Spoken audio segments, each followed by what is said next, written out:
അപ്പോഴേ ഇന്ന് ഉച്ചക്കത്തെ സ്പെഷ്യൽ എന്താണെന്ന് അറിയാമോ? രാവിലെ കിളിമീൻ, വലിയ കിളിമീനാണ് കേട്ടോ. 2 കിളിമീൻ 1/2 കിലോനധികം ഉണ്ടായിരുന്നു. അപ്പോൾ ആ കിളിമീൻ ഞാൻ പുളിയിട്ട് വറ്റിച്ച്. ഇത് നമ്മൾ സാധാരണ മീൻകറി വെക്കൂല, അതുപോലെ വെച്ചിരിക്കുന്നത്. ഉലുവ പൊട്ടിച്ച്, പച്ചമുളക്, ഇഞ്ചി, ചുമന്നുള്ളി ഇത്തിരി അധികം എടുത്തിട്ടുണ്ട്, വെളുത്തുള്ളിയൊക്കെ കൂടി ചതച്ച് വാട്ടിയിട്ട് അല്പം മല്ലിപ്പൊടി, മുളക് പൊടി, മഞ്ഞൾപ്പൊടി എന്നിവ മൂപ്പിച്ചിട്ട് വെള്ളമൊഴിച്ച് കുടംപുളി ഇട്ട് റെഡിയാക്കിയ കറിയാണ് കേട്ടോ. അധികം ചാറില്ല, കുറച്ച് ചാറിൽ വെച്ച കറിയാണ്. അപ്പോൾ കിളിമീൻ കറിയാണിത്. അപ്പോൾ ഒരു കഷ്ണം കിളിമീൻ എടുക്കാം. ഞാൻ പാത്രത്തിലാണ് കേട്ടോ കൊടുക്കുന്നത്. വലിയ കിളിമീനായിരുന്നു കേട്ടോ.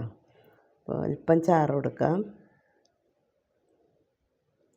പിന്നെ ഉള്ളത് അച്ചിങ്ങ മെഴുക്ക് പുരട്ടിയാണ് കേട്ടോ. നാടൻ അച്ചിങ്ങ കിട്ടി. അപ്പോൾ അത് ഇന്ന് വാങ്ങിച്ച് ഇന്ന് തന്നെ അത് റെഡിയാക്കി. അപ്പോൾ അച്ചിങ്ങയിൽ ഞാൻ ചെയ്തിരിക്കുന്നത് വെളുത്തുള്ളിയും ചുമന്നുള്ളിയും കൂടി ചതച്ചാണ് കേട്ടോ താളിച്ചിരിക്കുന്നത്. പിന്നെ എരിവിനായി 3-4 പച്ചമുളക് ഇട്ടിട്ടുണ്ട്. പിന്നെ അല്പം മഞ്ഞൾപ്പൊടി, മുളക് പൊടിയൊന്നും ഉപയോഗിക്കാറില്ല. അപ്പോൾ അതെടുക്കാം. അച്ചിങ്ങ മെഴുക്ക് പുരട്ടി എടുക്കാം.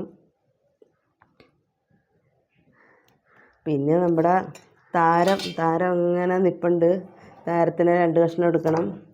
ഇന്ന് താരത്തിന് വേണം, കാരണം മീൻ കറി ഉള്ളതുകൊണ്ട് എനിക്ക് മാങ്ങ അച്ചാർ വേണം. അപ്പോൾ അല്പം അച്ചാറെടുക്കാം. മൂവാണ്ട മാങ്ങ അച്ചാറാണ് കേട്ടോ. അത് കൊടുത്ത് ഇതാണ് ഞങ്ങളുടെ ഇന്നത്തെ സ്പെഷ്യൽ. നിങ്ങളൊക്കെ കഴിച്ചോ? അപ്പോൾ എല്ലാവർക്കും ബായ്.